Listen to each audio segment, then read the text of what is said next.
Bismillahirrahmanirrahim. I'm Safia Malik from Government College for Women F Block Rawalpindi. Students, आजकल हम chapter number 22 study कर रहे हैं, वेरिएशन एंड जेनेटिक्स।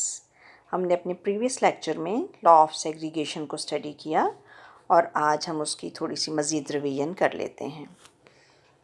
ये देखिए कि ये F1 जनरेशन का एक प्लांट है, capital R small r।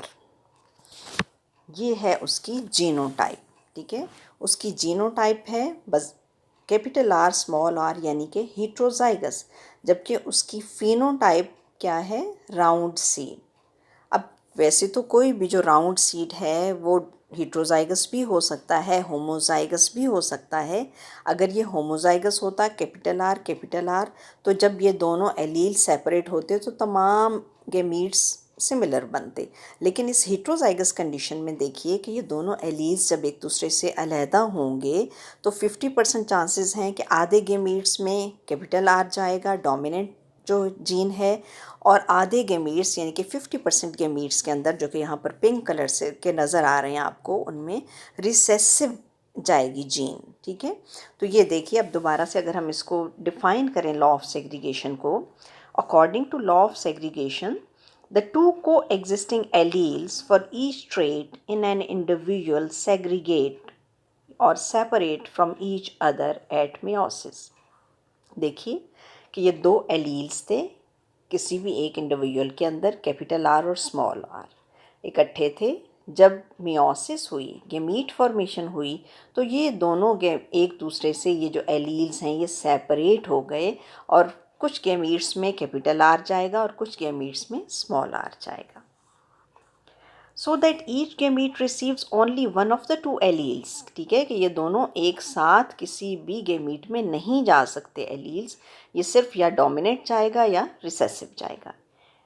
Alleles unite again at random fertilization of gametes when zygote is formed, ठीक है, कि किसी भी इंडिविजुअल में इनकी दोनों एलीलिक फॉर्म का होना ज़रूरी है।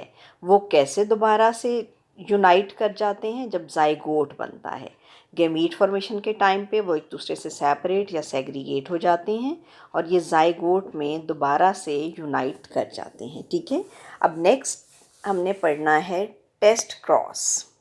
टेस्ट क्रॉस भी मेंडल ने ही डिवाइस किया था एक तरीका, क्योंकि कोई भी जब उसको नज़र आते थे सीड्स या प्लांट का कलर या कोई भी जो डोमिनेंट कैरेक्टर उसको नज़र आता था, वो नहीं पता कि वो होमोजाइगस है या हेट्रोजाइगस है।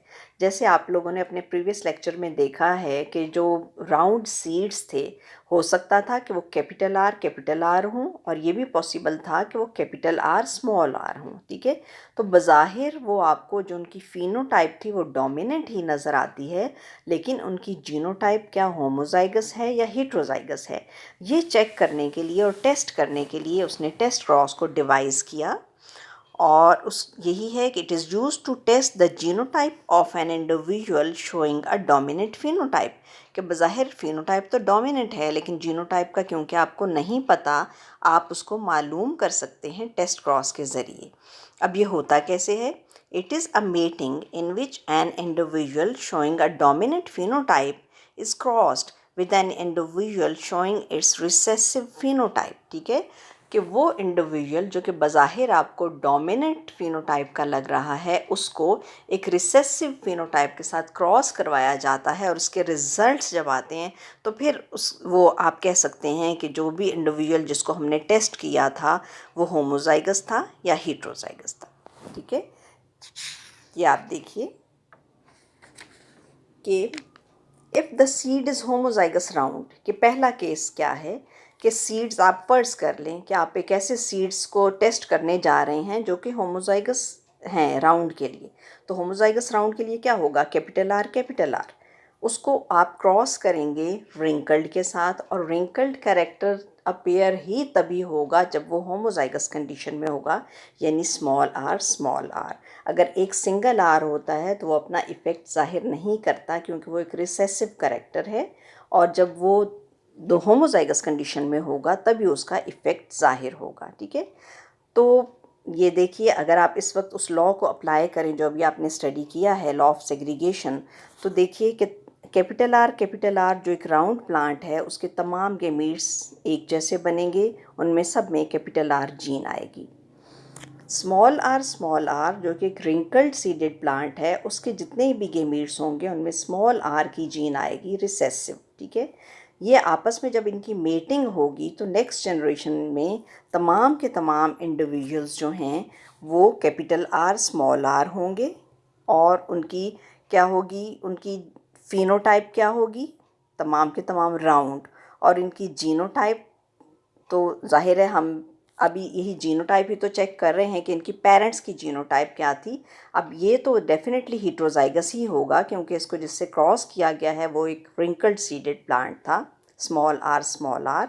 तो अगर रिज़ल्ट क्या आता है कि तमाम सीड्स की जो प्रोजेनी है वो राउंड है, तो इससे आप क्या इन्फर करते हैं, क्या नतीजा निकालते हैं? The tested phenotypically dominant individual is homozygous। ठीक है, कि वो इंडिविजुअल जिसको आप टेस्ट करने जा रहे थे वो होमोजाइगस था, क्योंकि तमाम के तमाम इंडिविजुअल्स जो आए, तमाम के तमाम सीड्स जो आए वो राउंड थे।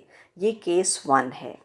केस 2 क्या है कि जिस इंडिविजुअल को हम चेक करने जा रहे हैं हो सकता है वो हेटेरोजाइगस कंडीशन में हो। अगर वो हेटेरोजाइगस कंडीशन में होगा तो क्या होगा, कैपिटल आर स्मॉल आर, इसको हम दोबारा से क्रॉस करेंगे रिंकल्ड सीडेड प्लांट के साथ ही, जो कि स्मॉल आर होगा। अब ये जो राउंड सीडेड प्लांट्स है ये दो तरह के गेमीट्स प्रोड्यूस करेगा, जैसा कि अभी आपने लॉ ऑफ सेग्रीगेशन में पढ़ा कि हाफ गेमीट्स इसके कैपिटल आर के होंगे और हाफ गेमीट्स में स्मॉल आर जाएगा। जबकि जो रिंकल्ड सीडेड प्लांट है जो कि होमोजाइगस है उसमें क्या होगा कि तमाम के तमाम गेमीट्स सिमिलर बनेंगे स्मॉल आर के साथ।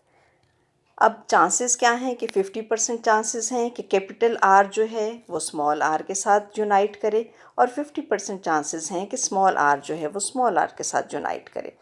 तो इसकी जो नेक्स्ट जनरेशन या नेक्स्ट प्रोजनी होगी वो 50% कैपिटल आर स्मॉल आर यानी कि हेटेरोजाइगस, और 50% स्मॉल आर, ठीक है, कि होमोजाइगस रिसेसिव जो है।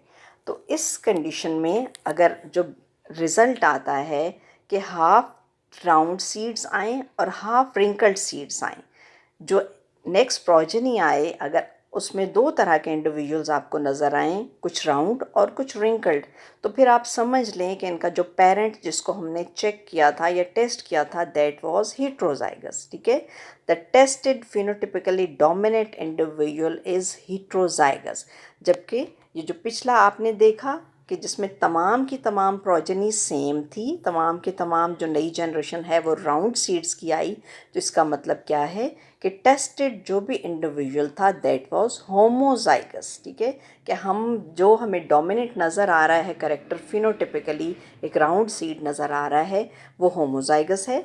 जबकि केस 2 में आप देख सकते हैं कि जो हमें राउंडेड सीड नज़र आ रहा है दैट इज़ हेटेरोजाइगस। ठीक है, उम्मीद है कि आज का ये लेक्चर आपको समझ आ गया होगा।